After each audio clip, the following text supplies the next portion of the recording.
평신도 사역이 왜 필요할까? 그리고 우리 교회는 어떤 과정을 통해서 어떻게 여기까지 왔을까? 성경 말씀 고린도전서 1장 10절을 아는 분은 아시겠는데 한번 찾아볼까요? 고린도전서 1장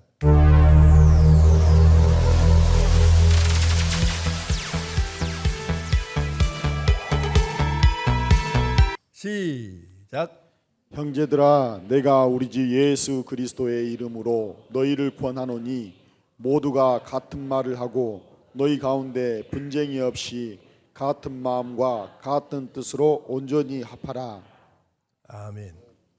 이제 물론 이 성경 방금 읽은 구절은 고린도 교회가 은사 문제 때문에 사실은 심각한 분란과 분쟁도 있었고, 그래서 이제 그것 때문에 주신 말씀인 것은 맞아요. 원래 어떻게 해서 이 말씀이 이렇게 주어졌느냐, 그 원인을 따질 때는 고린도 교회의 특성 때문에 은사 문제 때문에 시끄럽고 모두 저잘났다고 난리치고 베드로파 바울파 뭐 어쩌고 이렇게 했으니까, 그래서 바울 사도께서 그 부분에 대해서 그러면 안 된다는 뜻으로 이제 하신 말씀이긴 한데, 우리가 그것 말고도 또 다른 교훈을 이 말씀에서 받는 거예요. 그게 뭐냐면, 성도라고 하는 것은 성도들끼리도 같은 말을 하고 같은 마음을 가지고 같은 뜻을 품고 함께 가야 되는 거였죠.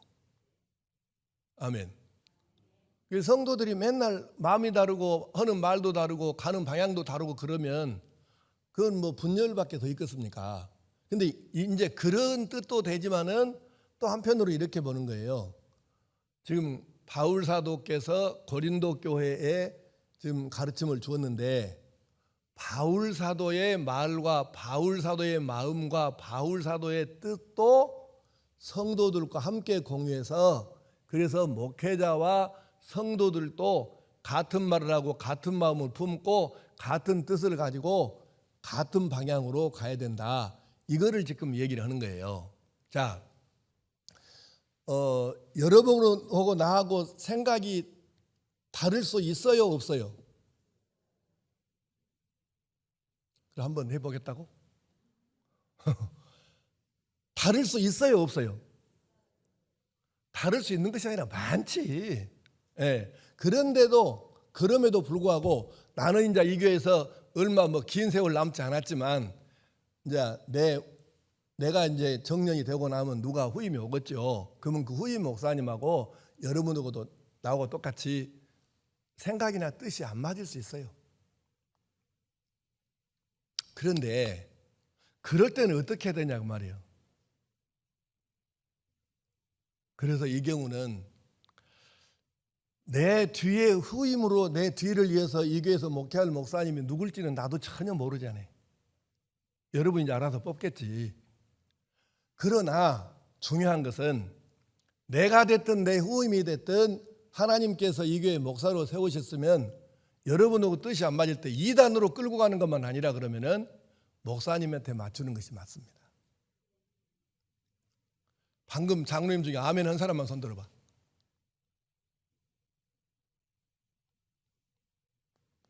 둘. 아니, 장로님들 중에서 방금 아멘 한 사람만 손 들어보라고. 장로님들 중에서. 장로 아닌 사람 손 들지 말고. 2명 내리세요. 이단으로 끌고 가는 것이 아니면 생각이 안 맞을 때 목사님을 따르는 게 맞습니다. 자, 방금 장로님들 중에 아멘 한 사람만 손 들어봐.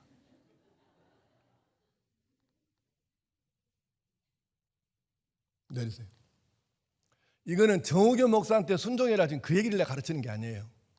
하나님이 이 교회 목사로 보내셨을 때에는 필요하니까 일정 기간 동안 네가 책임을 지고 거기서 그동안 배우고 익히고 내가 너한테 준 영감과 이런 비전들을 거기서 마음껏 한번 펼쳐봐라.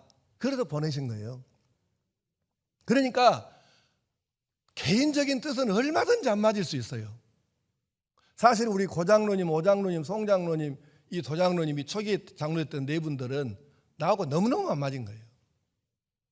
그래서 완도 와가지고 한 10년 정도 갈등도 사실 없다고 말할 수 없고 좀 복잡했어요. 근데 내가 우리 이 방금 말한 내 장로님들한테 고맙고 감사하게 생각한 것은 젊은 목사 와갖고 너무 안 맞아. 내가 하는 것이 장로님들한테. 그래도 장로님들이 나이도 자기들보다 훨씬 어리고 뭐 경험도 적고 그럼에도 불구하고 이 장로님들이 젊은 목사를 그냥 따라 주신 거예요. 그냥 믿어주고 인정해주고 속은 안 맞아. 그래도 함께해서 오늘 이 교회가 이만큼 성장하고 성숙해진 것이에요. 네. 나는 이 부분은 한시도 내가 잊어본 적이 없어. 너무너무 나하고 안 맞아. 내가 안 맞은 게 아니라 장로님들이 내가 안 맞아. 그래도 참고 견디고 밀어주고 믿어주고 그렇게 해서 여기까지 교회가 온 거죠. 나는 한시도 여기에 대해서는 내가 우리 장로님들한테 이 고마운 생각을 잊어본 적이 없어. 지금도 물론 100% 맞는 건 아니겠지. 그러나 이 부분에 대해서 항상 감사하게 생각을 해요. 앞으로도 누가 후임으로 올지 모르지만은 어떻게 그 양반하고 여러분이 맞겠소. 그러나 이 교회 목회자로 하나님이 보내셨으면 거기에 맞추는 것이 맞습니다. 그래서 같은 말, 같은 마음, 같은 뜻, 같은 방향으로 목회자와 교회가 함께 가야 교회가 평안하고 맨날 시끄러운 것보다는 이단만 아니라 한쪽으로 모아서 가는 게 평화롭고 잘되고 그렇게 가지 않겠어요? 이것을 여러분들이 꼭 기억하시기 바랍니다. 자, 이제 이 원리들은 이제 이 정도로 끝을 내고 오늘 실전편입니다. 이제 구체적으로 어떻게 하는 것인가? 평신도 사역을 우선 실제 방법에 들어가면 훈련이 있어야 됩니다. 그래서 훈련을 받아야 되는데 사실 이것은 이제 각 그 목사님들마다 성향이 다르고 그러니까 나는 지금 이렇게 여러분들을 지금까지 훈련해가지고 여기까지 끌고 왔는데 내 뒤에 올 양반은 나하고 같을 수는 절대 없어요. 결코 나하고 같을 수가 없어. 그러니까 그 양반은 또 누굴지는 모르지만은 자기가 나름대로 익히고 배우고 한 여러 가지를 가지고 결론 얻은 것을 가지고 또 뭔가 목회를 하겠죠. 그것에 대해서는 누가 시비를 걸 수가 없어요. 예. 가령 어느 뭐 이웃교회나 내 후배 목사님이 어느 교회에서 뭘 한다 할 때 어째 그걸로 하냐 이걸로 해라. 내가 이렇게 말할 수 없어요. 왜? 그 양반은 그 양반대로 하나님께 받은 은사와 자기 목회의 어떤 일정 부분 그 하나님께 받은 거 있으니까 그 누가 터치를 못 하는 거예요. 그래서 이건 어떻게 해볼 수가 없어요. 그래서 나는 내 나름대로 내가 그동안에 오랜 세월 동안 경험하고 배우고 익히고 한 모든 것을 녹여서 나는 평신도 사역을 좀 한 거고요. 그 다음에 이제 훈련은 이제 이 정도로 목회자가 할 것이니까 넘어갈 수밖에 없는데 이제 이런 게 있어요. 우리 이제 부목사님들이나 전사님들이 이제 잘 들으셔야 될 얘기인데 목회자들 가운데에 세미나병 걸린 사람들이 많습니다. 이 세미나 저 세미나 그럼 병인지 아닌지를 진단하는 법이 있어요. 이건 내가 목회자들 세미나 가면은 이건 조금 자세하게 내가 얘기를 하거든요. 근데 이거는 길게 얘기할 필요는 없어요. 세미나 병인지 아닌지를 어떻게 구분하냐면 신문이나 어떤 그 잡지에 광고를 봤는데 뭐 큼지막하게 광고가 나왔는데 가고 싶은데 상황이 안 돼서 내가 못 갔어. 그런 마음에 걸려. 뭐 꼭 그가 있었을 것 중요한 거 있었을 것 같은데 갔어야 되는데 어쩌지? 그럼 마음에 막 걸려. 그 정도 되면 이거는 병이에요. 네. 근데 왜 이 병이 생기냐? 자기 것이 하나도 없으니까 생기는 거예요. 그래서 자기가 나름대로 0.3%의 사람에 들어간다 그러면 자기가 개발할 수 있고 이렇게 만들 수 있는데 0.3% 사람 들어가기가 어려워요. 그러면 창조적 3%가 있는데 그러면 창조적 3%는 0.3% 가령 스티브 잡스라든가 뭐 이런 사람들이 0.3%에 해당되는 사람들인데 이런 사람들이 만들어 놓은 걸 갖고 이거를 내가 100% 소화를 시키고 그 다음에 이것이 여기에 맞겠냐 안 맞겠냐에 따라 가지고 안 맞으면 과감하게 버리는 거고, 맞겠으면 여기서 몇 가지를 불필요한 것은 삭제하고 필요한 건 더 보태 가지고 완전으로 이건 완전히 내 것을 만들어서 여기서 하나를 실시를 하는 거죠. 그게 내 목회의 시스템이나 프로그램이나 어떤 이제 이런 것이 되는 거예요. 그러니까 이것이 있으면 그렇게 세미나병 걸릴 이유가 전혀 없는데, 이것이 없으면 이게 항상 세미나병 이게 만만치 않습니다.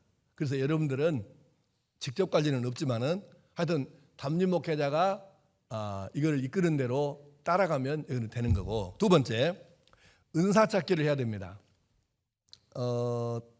은사 찾기는 이제 크게 두 가지를 말할 수 있는데, 하나님이 그러니까 내게 주신 탤런트가 뭐냐를 찾는 것은 너무너무 중요해요.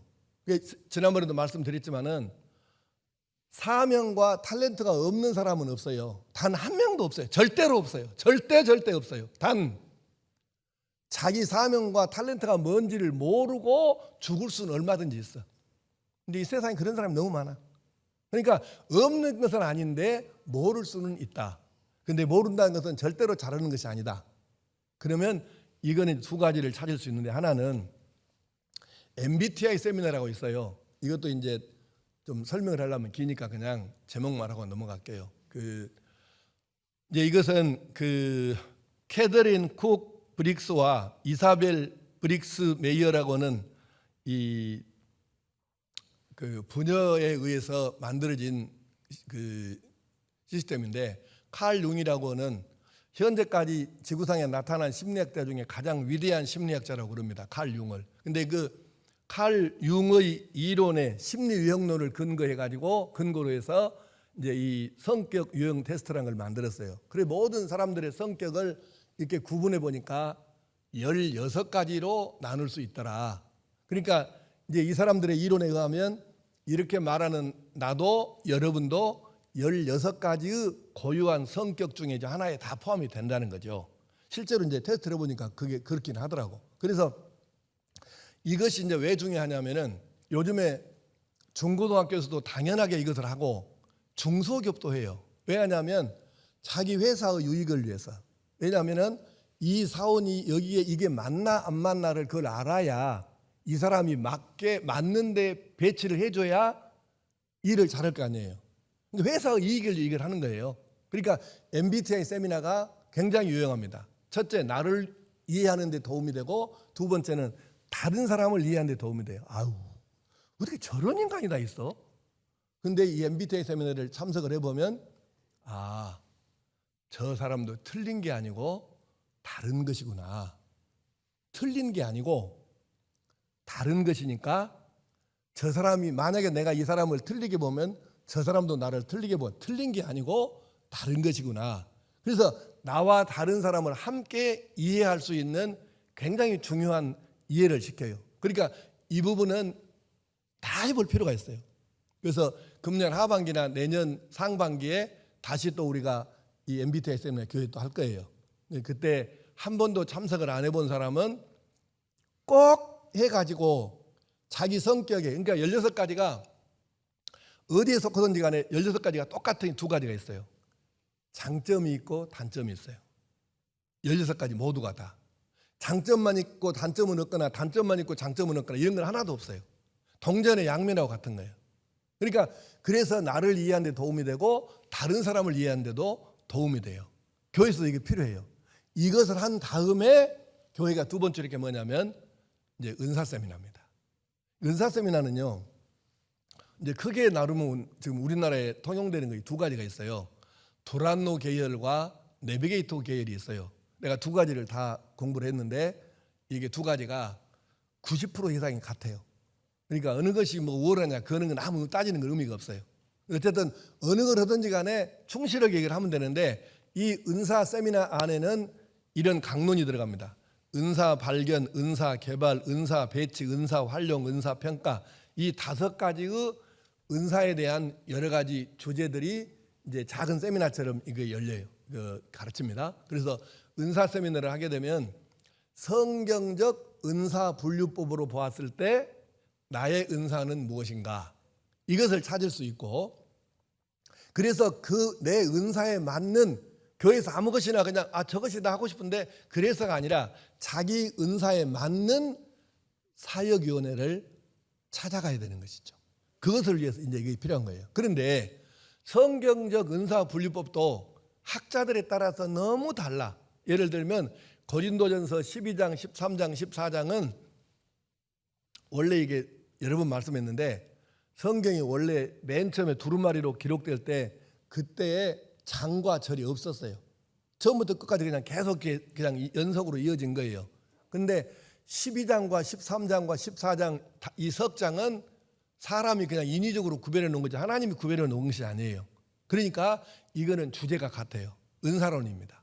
그러면 이 고린도전서 12장, 13장, 14장만 가지고 은사를 구분하는 사람도 학자들이 있고 성경이 어떻게 은사가 12장, 13장, 13장이 석 장만 있겠냐. 창세기부터 계시록까지 은사가 다양하게 나오는데 그래서 학자들마다 주장하는 바가 각기 다른데 제일 은사를 종류가 이 적게 말한 사람은 8가지 정도를 말을 하고 많이 말한 사람은 은사 종류가 130개 정도나 된다 이렇게 말하는 학자도 있습니다. 근데 내가 보니까 이제 그런 것들을 다 이렇게 책도 보고 공부도 해보고 해봤는데 30개 넘게 은사 분류를 한 사람들은 머리는 좋은데 분석과 쪼개는 것은 잘하는데 목사인 나도 그 골치가 아프더라고요. 그걸 이해를 하는 데 있어서. 그래서 그거는 좀 너무 지나친 것 같고 그러나 성경을 이렇게 자세히 보게 되면 약 20개 내외 정도로 은사를 구분할 수 있다 이렇게 말할 수 있는데 어쨌건 이 성경적 은사 분류법으로 봤을 때 하나님께서 나를 세상에 보내시면서 주신 나의 은사 탤런트는 무엇인가 이것을 찾을 수 있어요. 그래서 이것도 MBTI 세미나 끝나면 바로 은사 세미나를 할 거니까 아직도 이거 한 번도 안 해. 어디 은사 세미나 한 번도 아는 사람 손 들으라면 손을 또 안 들 수도 있겠구만. 한 사람 손 한번 들어보세요. 우리 교회에서 다른 교회에서도 괜찮아요. 은사 세미나 한 사람은 손을 이렇게 들지 말고 이렇게 좀 들어봐. 내리세요. 예, 우리는 뭐 거의 다 했구만. 그래도 또 할 거예요. 저 MBTI 세미나 한 다음에. 그러니까 혹시 빠진 분이 있으면은 꼭 참석해서 하나님이 나를 세상에 내려보내실 때 내게 주신 은사가 뭔지를 꼭 이제 한번 찾아 확인해 보고 이제 그걸 활용을 해야 됩니다. 그다음에 세 번째, 마음껏 뛸 수 있는 운동장을 교회가 제공을 해 줘야 합니다. 가령 여러분 어떤 사람이 말이죠. 축구가 자기 은사인지를 알았어. 어렵게 그걸 찾았다고. 내 은사는 탤런트는 축구구만. 그래서 막 뛸 듯이 기뻤는데 은사를 알았으니까. 그런데 그래가지고 내 축구를 한다 그래가지고 뭐 피파 공인 축구공과 뭐 축구와 이런 걸 다 샀다고 칩시다. 그래봤자 방 안에서 축구 하겠습니까? 그래서 이 사람에게는 뛸 수 있는 운동장을 만들어주고 같이 축구할 수 있는 팀을 짜줘야 돼요. 그걸 누가 하냐고 그것을. 그래서 이것을 위해서 유능한 감독과 코치가 있어야 되는 거죠. 그거를 누가 하냐? 교회가 하고 목사가 하는 거죠. 그래서 이게 있는 거예요. 그러니까 교회는 이 성도들의 탤런트, 은사가, 재능이 뭔지를 찾을 수 있도록 도와주고 세미나 같은 걸 찾게 도와주고 그 다음에 은사가 찾았으면 그 은사를 가지고 활용하고 사역을 실제로 할 수 있도록 운동장이나 무대를 만들어줘야 된다 그 말이에요.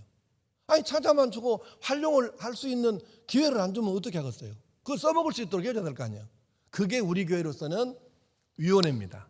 이거는 명칭이야 물론 소그룹이라고 할 수도 있고 팀이라고 할 수도 있고 뭐 다양하게 말할 수 있는데 어쨌건 이제 우리 교회에서는 그냥 위원회라고 말을 사용하고 있으니까 이 단어를. 그래서 위원회는 평신도 사역의 무대가 됩니다.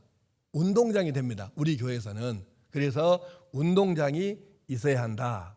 그건 누가 하냐? 교회하고 목사가 해야 된다. 네 번째, 위원회를 배정을 합니다. 어떻게 위원회를 배정을 해야 하는가? MBTI 세미나와 은사 세미나를 해서 이제 그 결과를 바탕으로 합니다. MBTI 세미나 하게 되면 자기 성격이 16개 중에 어디에 속한지 답이 나왔죠.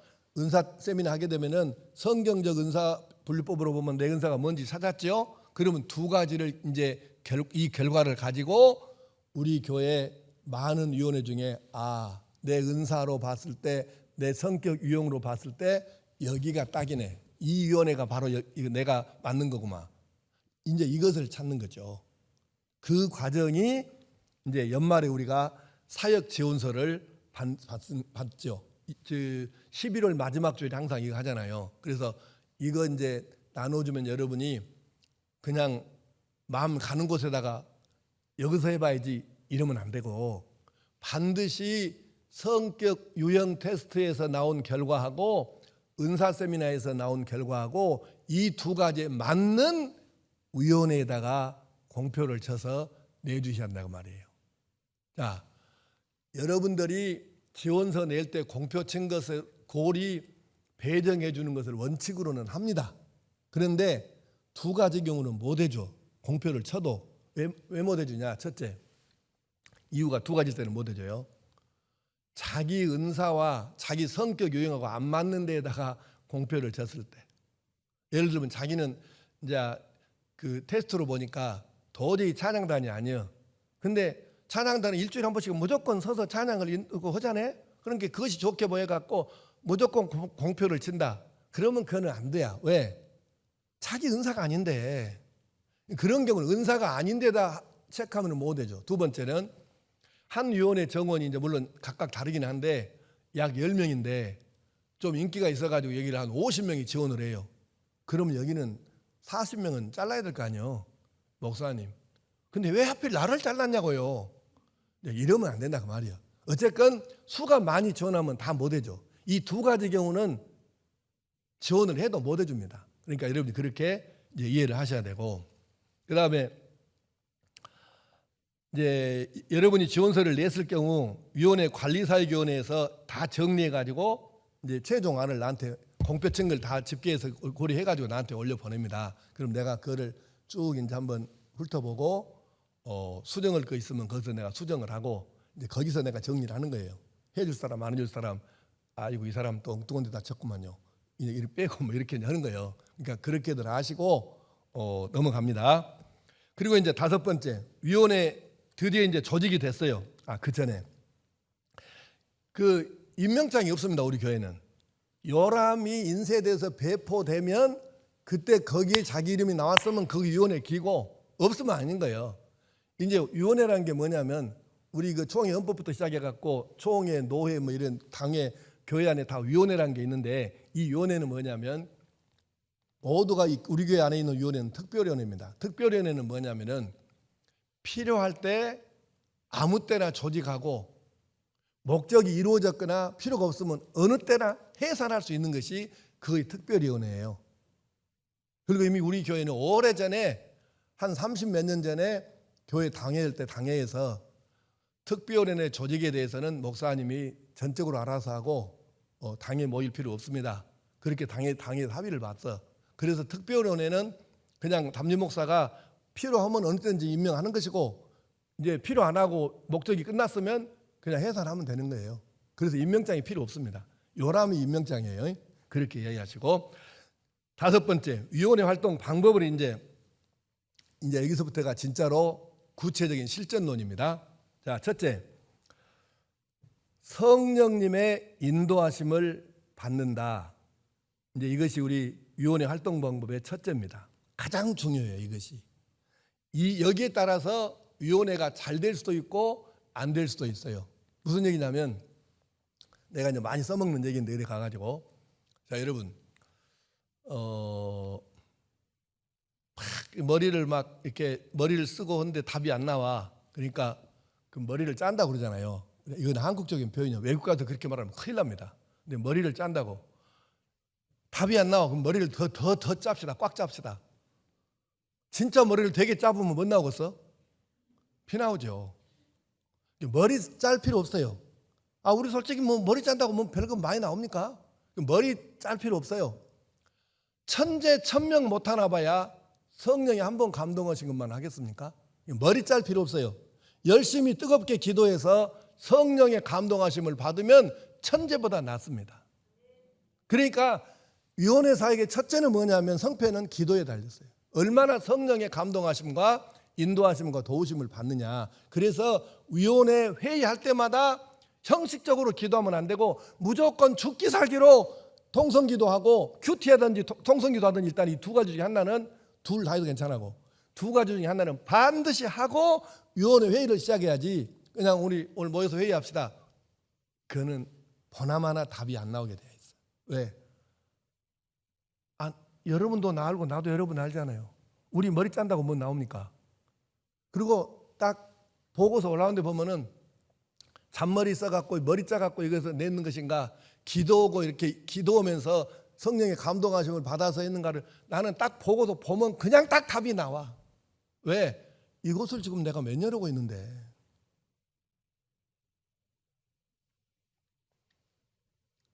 우리 항준 직분자들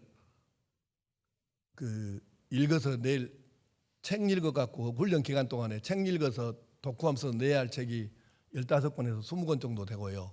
기도문을 100장을 써내야 되고 우리 성관계 7대 비전 제목 하나에 A4용지 한 장씩 써서 내야 되고 기타 하여튼 쓸 것이 엄청 많습니다.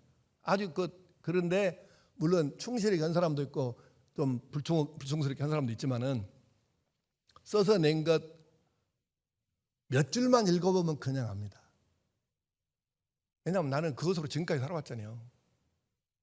이건 마찬가지예요. 여러분 꼭 그거를 기억하시고 그래서 성령님의 인도하심을 받는 것이 진짜 이건 너무너무 중요하다.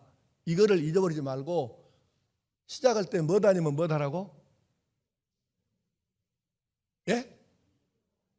통성기도 아니면 큐티하라고 말이에요. 그러고 회의를 시작을 해야 돼요. 뭐 아니면 뭐? 통성기도나 큐티 둘 중에 하나는 해야 돼요. 그래야 성령이 역사하시지. 예. 두 번째, 연초에 사역 계획 수립 계획서를 제출해야 됩니다. 이게 말이 어려운 말이거든요. 사역 계획서를 내는 게 아니고 사역 계획 수립 계획서를 내는 거예요. 무슨 뜻이냐면 우리 한국인들은 요즘 이제 젊은 사람들은 좀 달라요. 많이 이제 달라지고 있습니다. 근데 우리 세대라든가 나보다 조금 어린 세대라든가 이 세대는 민주적인 훈련을 안 받아봤어요. 별로 못 받아봤어. 학교 다닐 때도 맨날 선생님 지시사항만 받아봤지 민주적으로 토론해가지고 답을 찾고 이렇게를 우리가 못 자랐어.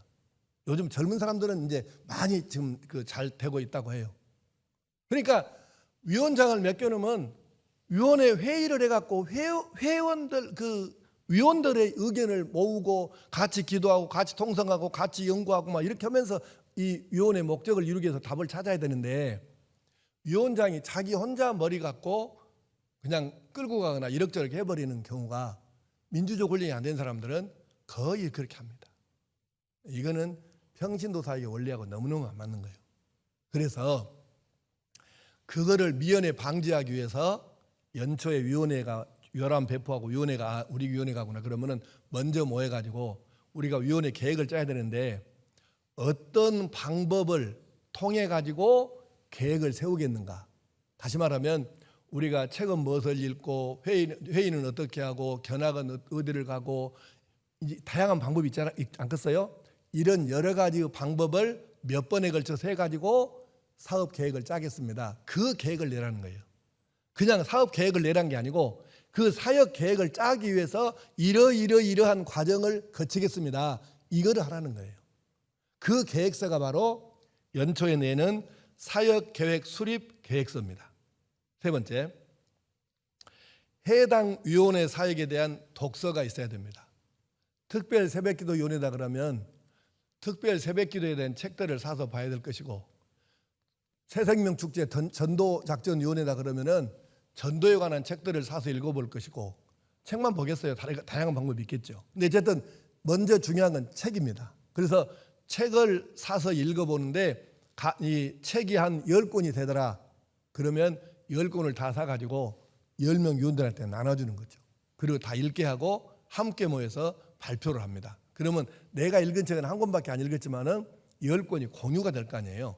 그래서 거기서 사람은 머리라는 게 있어요. 그 머리는 책을 읽었으니까 이게 잘했네, 이거 아주 중요한 거네, 우리 그렇게 한번 해보자. 이것은 1차원적이에요. 그 책을 읽으면은 사람 머리가 있기 때문에 이 교회는 그 교회 상황이 이랬으니까 이렇게 했는데 우리 교회는 거기하고 상황이 이렇게 다르잖아. 그러니까 우리는 이거 좀 우리 교회는 도저히 안 맞고 이건 좀 우리가 보태면 좋겠고, 그래서 넣을 거 넣고 뺄 거 빼고 고칠 거 고치고 이렇게 해서 아이디어가 생기는 거죠. 그걸 만들려고 말이에요. 그것을 위해서 책을 읽으라고 하는 것입니다. 그 독서가 있고, 그다음에 네 번째는 견학과 탐방이 있습니다. 사실 우리 교회가 견학하는 거는 예전에 선수였죠. 대한민국 최고였습니다. 왜냐하면 외국까지 가가지고 우리가 견학을 했으니까. 여러분 기억나십니까? 싱가포르 셀그룹교회 견학관이라고 시티 하베스트 처치하고 FCBC하고 그 견학 가는데 3차례를 갔어요. 그때 자기 돈 85만 원씩 내고 우리가 61명인가 갔다 왔습니다. 네, 올해도 이제 숫자도 잊어버렸네. 한 60명 조금 넘게 갔다 왔어. 3차례 걸쳐가지고. 이런 교회가 대한민국에 지금 얘기도 아니고 벌써 한 20년 가까이 들었는데 그런 교회가 대한민국에 없진 않겠지만 몇 개나 있겠습니까? 그래서 우리 교회 견학을 오는 거예요. 이렇게 우리가 해외 견학까지 다닐 정도로 견학한 선수입니다. 그래서 우리 교회 견학 오는 교회들이 지금 1,100개가 넘었지만은 그 교회들보다 우리가 자신 있게 잘할 수 있는 게 뭐냐면 견학이에요. 그런데 중요한 것은 우리 교회보다 분야별로 위원회 사역별로 우리 교회보다 각각 잘하는 교회가 대한민국에 쇠고 많다는 것입니다. 그래서 해당 위원회들은 우리보다 더 잘하는 교회 실제로 거기 가가지고 어떻게 하는가를 눈으로 보고 설명을 듣고 그 교회로부터 이거를 배워야 되지 않겠어요. 그래서 견학과 탐방을 하는 거예요.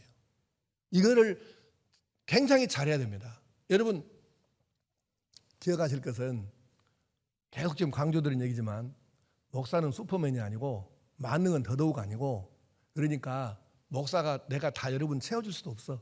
그래서 우리가 못하는 거 우리보다 더 잘하는 데가 있으면 가서 배워야죠. 그래서 여러분이 어디 견학 가는 거는 나한테 허락을 안 받아도 괜찮아. 이것은 그러니까 가서 배워오면 되는 거예요. 성경적이고 우리 교회에 필요하고 유익하다면. 그래서 견학과 탐방을 해야 된다. 5번째, 인터넷 서핑을 합니다. 이놈의 인터넷이라는 것이 요즘에 참 문제가 많기는 해요. 그건 어쩔 수 없이 인정을 해야 되는데, 그럼에도 불구하고 유익한 것들도 많은 것 또한 사실입니다. 인터넷을 받아라고 하잖아요. 무궁무진해요. 그것도 공짜로. 물론 유료도 있지만은 그것도 공짜로. 그러니까 인터넷을 많이 활용해 가지고 자료 수집하고 이렇게 해서 우리가 도움받을 수 있습니다. 그래서 인터넷 서핑을 해서 또 도움받습니다. 6번째, 우리가 이제 견학도 가지만 필요한 강사가 있으면 그분을 우리 교회로 모셔다가, 왜? 우리가 거리 갈 수 있는 인원은 한정돼 있잖아요. 그래서 강사를 이렇게 모셔다가 초빙에다가 우리 교회에서 해당 위원회나 전교인을 대상으로 이제 강의를 듣고 교육을 하고 이렇게 하는 거죠. 그래서 강사를 초빙해서 초청 세미나를 한다. 7번째, 최종 보고서를 이제 이런 과정이 여기까지를 거쳐서 최종 보고서를, 사역 계획서를 작성하고 제출하게 됩니다. 그리고 8번째, 담임 목사의 오케이 사인이 나면 이제 사역을 시작합니다. 자, 여기서 이런 궁금증이 들 거예요. 아니 이거 교회를 위해서 다 이렇게 연구하고 기도하고 그렇게 준비했는데 이렇게 좋은 것을 꼭 목사님 허락을 받아야 돼요? 받아야 됩니다. 아무리 좋은 일을 여러분들이 하더라도 교회 맨 위 꼭대기에서 전체를 내려다보면서 이건 된다 안 된다, 이거는 조금 이따 해라, 이거는 좀 바로 해야 된다, 이런 완급 조절을 할지 전체적인 조화를 이루면서 해야 될까 말아야 될까 이거를 판단을 내리는 사람 누군가가 있어야 될 거 아니에요. 만약에 좋은 뜻이라 그래갖고 여기서도 하고 저기서도 하고 이렇게 하게 되면 중구난방 난리치면 교회 쑥대밭 돼버립니다. 통제가 안 돼버려. 누가 감당할까? 뒷감당을. 그래서 이거는 담임 목사의 오케이 사인이 떨어지기 전에 지그들 마음대로 반드시 치리를 해야 됩니다. 내가 이거 다른 교회가 목사님들 세미나 할 때는 확실하게 치리를 해라, 그렇게 내가 그 강의를 하거든요. 이거 치리해야 돼요. 왜? 교회를 혼란스럽게 만들거든요. 그래서 반드시 담임 목사 사인이 난 다음에 오케이 사인이 나면 이제 시작을 하는데, 오케이 사인이 안 날 수도 있어요. 보고서를 올렸을 때 내가 이제 딱 보고 이렇게 해도 되겠다, 아이고 이거는 안 되겠네. 이거는 이제 한번 다시 짜봐. 그다음에 내가 즉석에서 수정해가지고 이렇게 보완해 갖고 한번 해봐. 기타 이제 몇 가지 방법이 있어요. 근데 어쨌든 하라고는 사인이 났을 때만 사역을 시작해야 됩니다. 그 다음에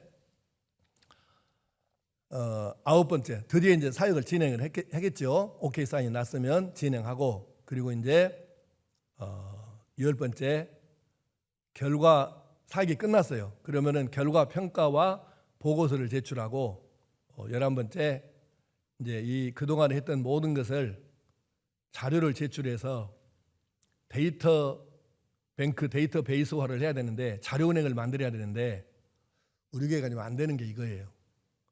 그동안에 위원회 사역했던 것을 연말에 다 이렇게 종합해 가지고 제출하라는데 안 하는 데가 훨씬 많습니다. 이게 문제, 물론 이제 이해는 돼. 그걸 여러분들이 실제적으로 많이 해보질 않았기 때문에 몸에 안 뱄으니까 보고서 제출하고 결과평가하고 이거 해본 일이 평소에 다른 데서 뭐 해봤어야지. 그래서 어렵겠다는 생각까지는 하는데 여러분의 뒤에 후배 교인들을 위해서 이것이 꼭 필요합니다. 그래서 꼭 이것도 해 주셔야 합니다. 자, 그리고 이제 여기까지 하고 이것이 이제 구체적인 방법이에요. 11가지 방법을 말씀을 드렸고, 그다음에 이제 평신도 사역의 결과에 대해서 좀 말씀해 봅시다.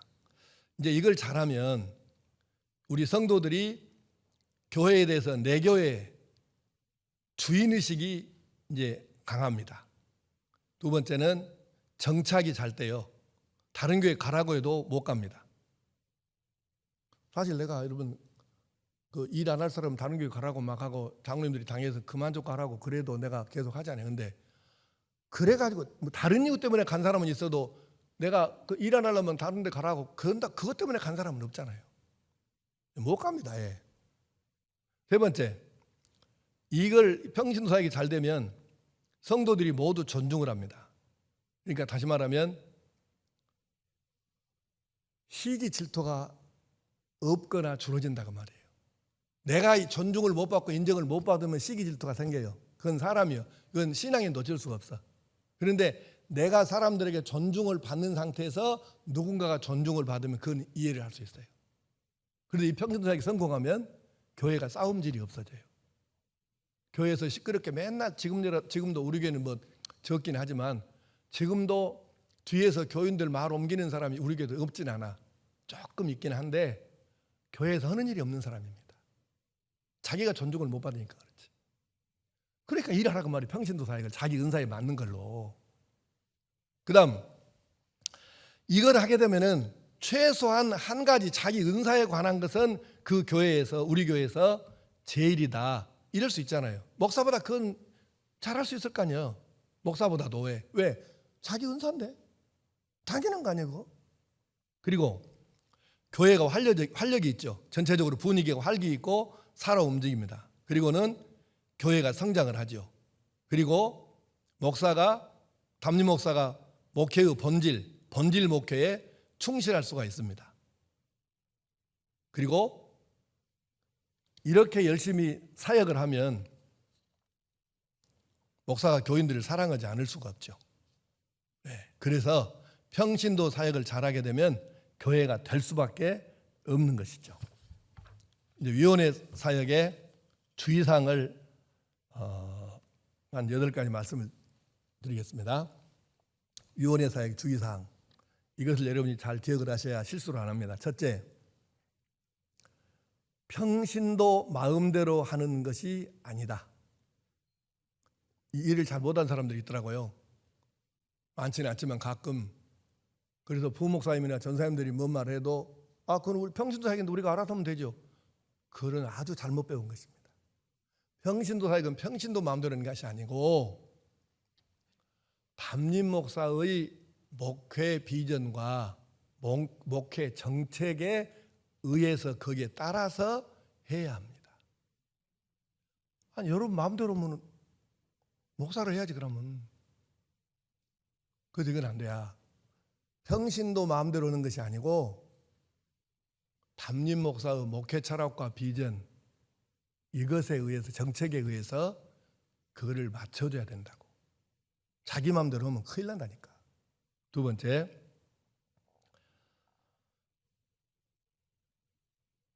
한술에 배부르지 않습니다. 상당한 기간 동안 사실 이게 시행착오도 있어요. 하다 보면 실수도 있고요. 그런데 실수한 것을 내가 별로 지적을 몰라서 하는 것이 아니라 일부러 안 하는데 이유가 뭐냐면 실수하면 사실 옆에서 말하기 전에 본인이 더 잘합니다. 말할 필요가 없더라고요. 본인이 더 잘 알아. 그래서 기다려야 돼요. 평신도사역 하는 사람도 기다려야 되고 담임 목사도 기다려야 되고 인내심이 굉장히 필요한 사역입니다. 세 번째는 회의록을 필수로 기록을 하셔야 합니다.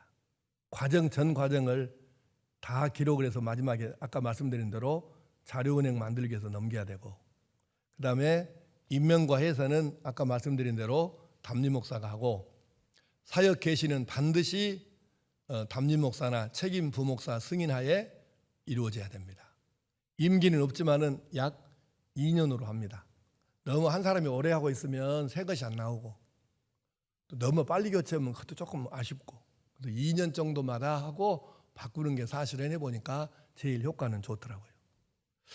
그 다음에 이제 교육이 우선인가 사역 투입이 우선인가, 여기서 한국교회 목사님들과 나오고 이제 차이가 있는데, 한국교회 일반적인 목사님들은 먼저 제자 훈련 이거 시키고 훈련 시킨 다음에 사역을 투입을 시킵니다. 근데 해보니까 제자 훈련 우리도 그동안에 많이 해봤잖아요. 근데 해보니까 하기 싫으라 간 사람들을 거의 막 어거지로 강조해가지고 시켰더니 교육의 효과가 안 나와. 그래서 한국교회 제자훈련의 이 결과가 효과가 평균치로 따지면 약 30% 미만이에요. 근데 일단 사역에 투입을 시키고 나서 이거 뭘 좀 알아야지 못 하겠는데 이렇게 아쉬움을 느낄 때에 교회가 이 프로그램을 하나를 개설해서 광고하면 자발적으로 그건 참여하거든요. 본인이 필요를 느껴서 참여하면 교육 효과가 60% 이상이 나옵니다. 그래서 우리는 이 원칙을 내가 갖고 지금 하고 있는 거고요. 그 다음에 담임 목사하고 제자 되는 것도 중요한데 예수님의 제자 만드는 것은 가장 우선적입니다. 그래서 여러분들을 예수님의 제자로 만들어가는 이 과정을 하는 것입니다. 그리고 이제 이 정도로 하고 이따 질문 시간이 있으니까 그 질문을 받겠는데 이제 말씀을 좀 정리를 해봅시다.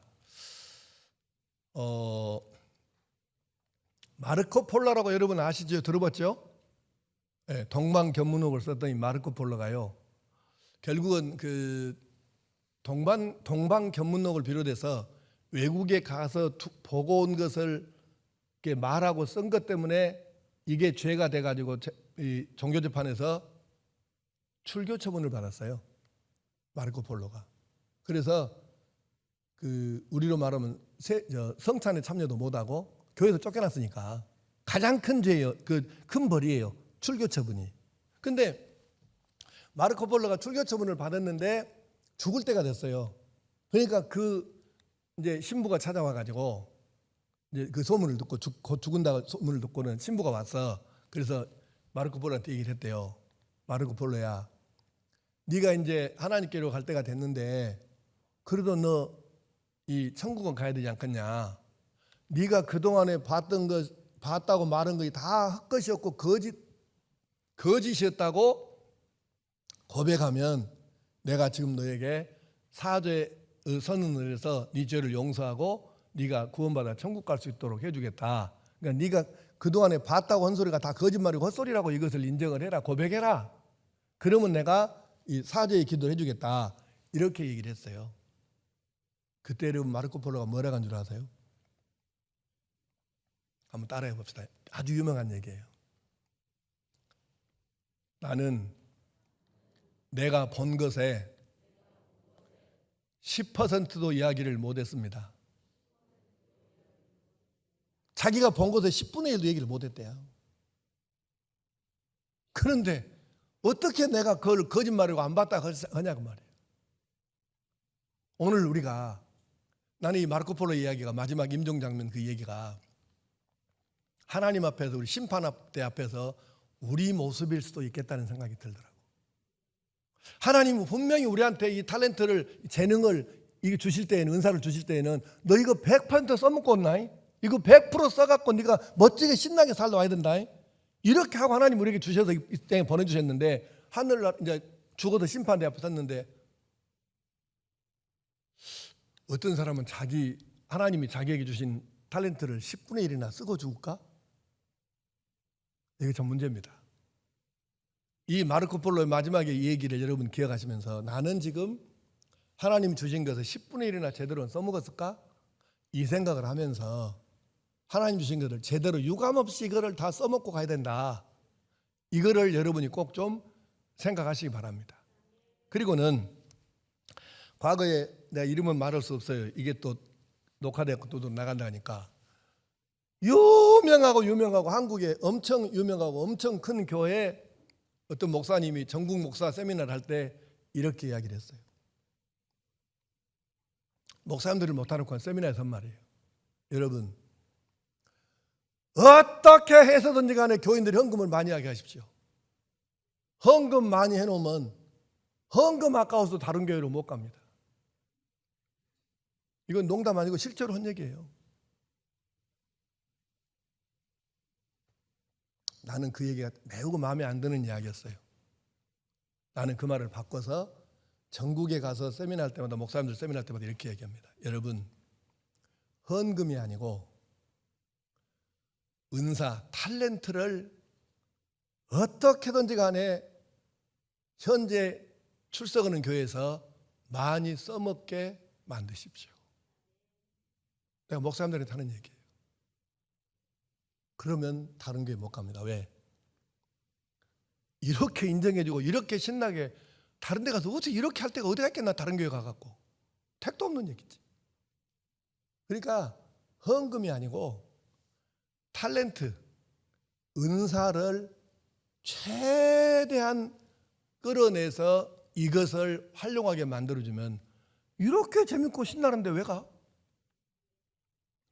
그래서 우리가 은사를 제대로 활용을 해야 할 줄로 믿습니다. 자, 오늘 아까 읽은 성경이 데살로니가 전서 2장 19절 20절이었는데요. 한번 다시 볼까? 한번 띄워보세요. 성경 구절 한번 띄워보세요. 데살로니가 전서 2장 19절 20절. 자, 굉장히 이 평신도사에게 있어서 중요한 말씀 중에 한 곳입니다. 시작.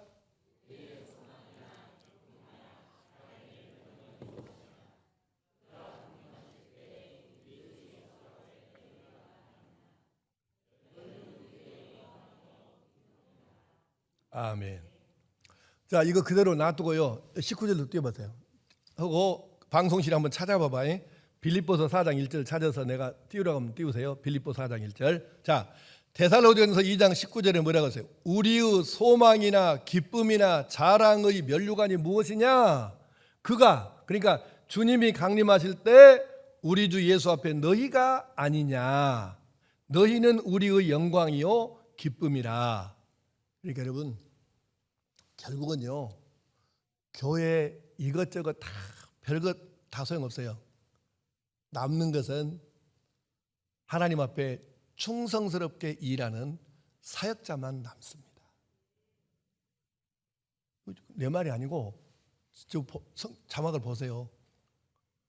우리의 소망이나 기쁨이나 자랑의 면류관이 무엇이냐?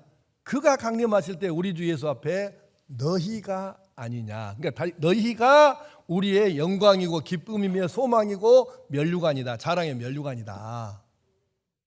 사람이에요. 그 사람은 뭐냐면 사역자입니다. 놀고 먹는 교회 안의 실업자가 아니라 사역자라고요. 자기 탤런트를 사용하는, 재능을 사용하는, 은사를 활용하는 사역자라고 말이죠. 자, 이제 띄워보세요. 빌립보 4장 1절 시작.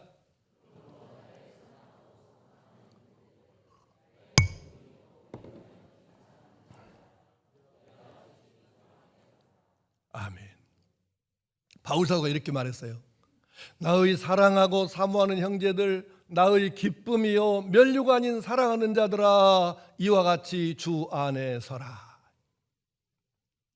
바울 사도의 절절한 고백입니다. 평신도 사역자들에 대해서 이렇게 애정을 가지고 고맙게 여기고 자기의 기쁨이고 면류관이라고 말해요. 이거는 평신도 사역자들이 얼마나 큰 영광인지를 우리에게 보여주는 장면이기도 합니다. 자, 고개를 다 드시고 나를 보십시오. 여러분, 하나님이 복의 주인이심을 믿습니까?